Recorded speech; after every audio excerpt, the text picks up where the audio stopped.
प्रदोष के दिन आप व्रत नहीं कर सकते। मान लो आपसे भूखा नहीं रहा जाए, प्रदोष का व्रत नहीं कर सकते। प्रदोष के दिन आप भूखे नहीं रह सकते, मंदिर भी नहीं जा सकते, दिया भी नहीं लगा सकते। तो शिव महापुराण की कथा कहती है कि प्रदोष के दिन, प्रदोष काल में अपने ही दरवाजे के पास देवाधिदेव महादेव का स्मरण कर लक्ष्मी की वृद्धि के लिए, कार्य सिद्धि के लिए, संपदा को प्राप्त करने के लिए आप अपने ही दरवाजे के पास में एक दीप लगा सकते हो। एक बात याद रखना, अगर किसी एग्जाम में बैठ रहे हो, बहुत बार बैठ चुके हो, नहीं हो रहा, तो कच्चे दूध में थोड़ी सी काली मिर्च को पीस कर डाल लीजिए। फिर काली मिर्च आ गई, ध्यान रखना। कच्चे दूध में थोड़ी सी काली मिर्ची को पीस कर डाल लीजिए। महाराज, थोड़ा सा कच्चा दूध बेलपत्री के पेड़ के नीचे समर्पित कर दीजिए, अपना नाम और गोत्र बोलकर। थोड़ा सा कच्चा दूध उसी में से शंकर भगवान को चढ़ा दीजिए। फिर एक कलश जल का साथ लेकर जाइए, जो शंकर भगवान पर जल चढ़ा कर आइए। फिर जिस एग्जाम में जा रहे हो उसमें आप चले जाइए, बाबा आपको सफलता प्रदान करेगा ही, ये पक्का है। काली मिर्च शत्रुओं का नाश करती है, आपको बल प्रदान करती है कि आप जिस परीक्षा में बैठने जा रहे हो, आप जिस जगह पर भगवान का अनुमोदन करने जा रहे हो, आप जिस जगह पर कंपटीशन एग्जाम में बैठने जा रहे हो, वहां सफलता देगी वो आपको। अगर कहीं भटक भी गए, हट भी गए, तो वो सफलता देगी। एक कटोरी में पंचामृत बनाकर ले जाते हैं, दूध, दही, शहद, घी, शक्कर, ये सब मिलाकर यदि आप लेकर जाते हैं और ले जाकर भगवान शंकर के सामने समर्पित करते हैं, एक बेलपत्री अशोक सुंदरी, अभी तक आपने जो बेलपत्री चढ़ाई है अशोक सुंदरी के ऊपर, डंडी का मुख जहां से पानी बहता है उस ओर रखा जाता है। पर जब हमें ऐसा लग रहा है कि हमारे पितृ भूखे हैं या हमारे पूर्वज प्यासे हैं या उनको भाग नहीं मिल रहा, इसलिए मेरा कोई काम नहीं हो रहा, इसलिए शिव राजी नहीं हो रहा है, तो ये बेलपत्री के भाग को बदल दिया जाता है। ये बेलपत्री अशोक सुंदरी की जगह पर जब चढ़ाया जाता है तो ये पत्ती का जो भाग है जहां से पानी बहता है उस ओर रखा जाता है, और ये डंडी का भाग शिवलिंग की ओर रखा जाता है। और यहीं पर भगवान शंकर को जो तुम पंचामृत बनाकर लेकर गए हो वो पंचामृत चढ़ाया जाता है, और वही पंचामृत थोड़ा सा शिवलिंग पर चढ़ा दिया जाता है। उसके बाद में पितृ पूर्वज जल की आस नहीं रखते, न भोजन की आस रखते हैं, क्योंकि शंकर उनको तृप्त कर देते हैं, शिव उनको पूर्ण कर देते हैं। बहुत सारी पत्तियां नजर आती हैं। शिव महापुराण की कथा कहती है, जो सोमवार की अष्टमी हो या प्रदोष का व्रत हो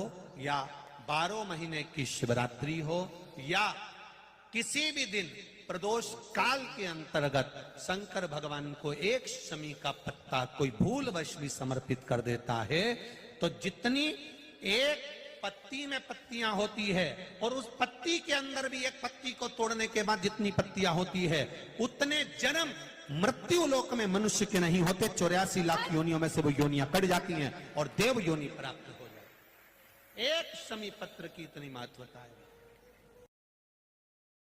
जगह जगह जाकर प्रार्थना कर ली, निवेदन कर लिया, तो भी तुम्हारा अगर कोई काम ना बने, तब एक काम जरूर करना, एक बेलपत्र, एक शमी पत्र, एक कनेर का फूल देवाधिदेव महादेव को प्रत्येक प्रदोष के दिन शिवजी को जल चढ़ाकर समर्पित करना प्रारंभ कर दो। 2 या 3 प्रदोष निकलेगी, मेरा देवाधिदेव महादेव तुम्हारी झोली खुशियों से भर दे। 2 जगह दिए लगाना प्रारंभ कर दो। पहला बेलपत्री के वृक्ष के नीचे पहला दिया प्रदोष काल में प्रदोष के दिन बेलपत्री के वृक्ष के नीचे, और दूसरा दिया अपने दरवाजे की चौखट के बाहर, मतलब अपन बाहर खड़े होंगे, अंदर की ओर दिया नहीं, बाहर की ओर। 2 जगह दिए लगाना प्रारंभ कर दो। अपने हृदय की कामना कर कर भगवान शिव को समर्पित कर। मात्र एक दुर्गा शंकर भगवान पर चढ़े हुए जल जब नीचे की ओर आता है, जिस जगह पर जल गिरता है उस जगह पर मात्र एक दुर्गा प्रदोष के दिन अपनी कामना कर कर इस शरीर के सुख के लिए शंकर भगवान के जल गिरने वाले स्थान के पास में अब धूतेश्वर महादेव के नाम से रख दी जाती है, तो जिंदगी में कभी बड़ी बीमारी नहीं आती। उसी तरह जिससे रोग को समाप्त करने के लिए दुर्गा का प्रयोग किया गया। बहुत सारी पत्तियां नजर आती हैं। शिव में शांति बिल्कुल नहीं है, क्लेश बहुत ज्यादा है, बहुत ज्यादा तकलीफ। हमारे घर में कुछ न कुछ जरा सी बात पर विवाद होता ही है। तो प्रयास करिएगा कि आप काली तिल थोड़ी सी, एक काली मिर्ची और 7 लौंग, क्या क्या तिल चीजें हैं, काली तिल, काली मिर्ची, 7 लौंग, केवल ये हथेली में रखकर अपना नाम और गोत्र बोलकर अपने दरवाजे से बाहर निकलकर किसी भी शंकर के मंदिर को समर्पित करिए। शिव पे नहीं चढ़ाने दें तो शंकर की चौखट पर रखें। महाराज, घर में कभी क्लेश नहीं होगा, बिल्कुल शांति, सहजता, प्रेम, आपस। जब प्रदोष पड़े, बन सके 1 बेलपत्र, बन सके 5 बेलपत्र, शमी पत्र, हरे मूंग, हरा मूंग, बेलपत्र, एक कलश के अंदर थोड़ा सा पानी लेकर 1 बेलपत्र, हरा मूंग, शमी पत्र डालकर और उसमें थोड़ा सा गुड़ डालकर भगवान शिव का स्मरण कर कर प्रदोष काल में, मान लो कोई काम आपका बहुत जरूरी है, बहुत दिनों से अब थक गए हैं, नहीं हो रहा, कर्जा बढ़ रहा है, धन नहीं आ रहा, व्यापार नहीं चढ़ रहा, या कोई समस्या बहुत प्रबल है, कोई एग्जाम में बैठ रहे हो, नहीं हो रहा, परीक्षा भी दे दी है, रिजल्ट आने ही वाला है, तो भी प्रदोष काल में, प्रदोष के समय वो जल, मूंग, समीपत्र और बेलपत्र और गुड़ का शंकर के शिवलिंग को समर्पित करना प्रारंभ कर दो। 2 या 3 प्रदोष करोगे, बाबा आपकी मनोकामना शीघ्र पूर्ण कर देगा। फिर निवेदन करूंगा, 1 लोटा जल जो आप शंकर भगवान को चढ़ा रहे हो, मंदिर में जाकर प्रतिदिन 1 लोटा जल जो समर्पित कर रहे हो और उस जल को लाकर पूरे घर में छीट रहे हो या आचमन कर रहे हो, वो जल साधारण नहीं है, ना जाने कितनी औषधि का फल वो जल है। सारी समस्या का हल 1 लोटा जल, उसको साधारण ना समझो।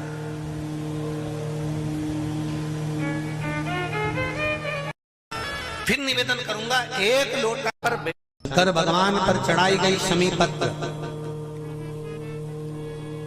आस्तिक मुनि का नाम लेकर, कौन से मुनि? आस्तिक मुनि का नाम लेकर शमी पत्र को वापस उठाकर उसको अपने दरवाजे की चौखट पर कहीं पर भी या द्वार पर कहीं पर भी एक ओर रख देने पर घर के अंदर, बगीचे के अंदर सर्प प्रवेश नहीं करता। ध्यान रखिए, सर्प प्रवेश नहीं करेगा। शमी पत्र समर्पित करने पे, उस शमी पत्र को आस्तिक मुनि का स्मरण करने, कौन से मुनि है? आस्तिक मुनि का स्मरण करने पर भीतर घर के अंदर बगीचे में सर्प भी प्रवेश नहीं। शिव कथा कहती है, घर में अगर किसी को ज्यादा रोग सता रहा है, बीमारी बहुत ज्यादा हो गई है, वायरस ज्यादा लग गया है, वेंटिलेटर पर पड़ा है, तो एक प्रयास करना, समी का फूल, समी की पत्ती में, समी का वृक्ष में फूल लगता है, उस फूल को लाकर भगवान नीलकंठेश्वर महादेव के नाम से शंकर जी को चढ़ा दो। और शंकर जी का नाम लेकर थोड़ा सा जल, जो व्यक्ति बीमार है शिव पर चढ़ा हुआ जल नीलकंठेश्वर महादेव के नाम से उसके शरीर पर कहीं लगाओ, उससे उसको स्वस्थ होने में देरी नहीं लगेगी, वो स्वस्थ। लाल चंदन, कौन सा चंदन? लाल चंदन को अच्छा घिसो और घिसकर तैयार कर बेलपत्री के ये जो दोनों भाग हैं,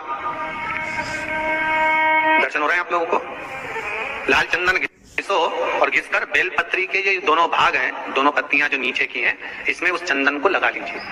अगर किसी से आपको पैसा लेना है, वो नहीं दे रहा, या कोई काम है या जॉब है या नौकरी है या उसके लिए, या कोई विद्याध्ययन का कोई कार्य है, कोई स्कूल में पढ़ाई कर रहे हो और वो कार्य नहीं हो रहा, 5 बार 6 बार करके देख लिया नहीं हो रहा, तो ये दोनों पत्तियों पर लाल चंदन लगाओ। लाल चंदन लगाने का मतलब ये नहीं कि जरा सी तुम बिंदी लगा दो, लाल चंदन जो घिसा उसको पूरी पत्तियों पर अच्छे से फेरना है, उस लाल चंदन को लगा लीजिए। और महाराज बीच की पत्ती में थोड़ा सा घृत मतलब गाय का घी, गौ माता के दूध से माखन से निर्मित उस घी को बीच की पत्ती में थोड़ा सा लगा लीजिए। और जो अशोक सुंदरी वाली जगह है, जानते हो ना आप लोग अशोक सुंदरी की जगह, आपको पहले भी कथा में कहा, समझ लीजिए ये शिवलिंग है, ये जलाधारी पर रखा हुआ है, ये गोल जलाधारी है, यहां से पानी नीचे गिरता है, ठीक है, ऐसे होता ना शिवलिंग। जैसे ये जो गोल जलाधारी है ये माता पार्वती जी का हस्त कमल है, शिवलिंग रखा है ये शंकर जी का स्वरूप है। जहां से पानी नीचे गिरता है राइट भाग गणेश जी का स्थान, लेफ्ट भाग 6 कार्तिकेय षडानंद कार्तिकेय का स्थान।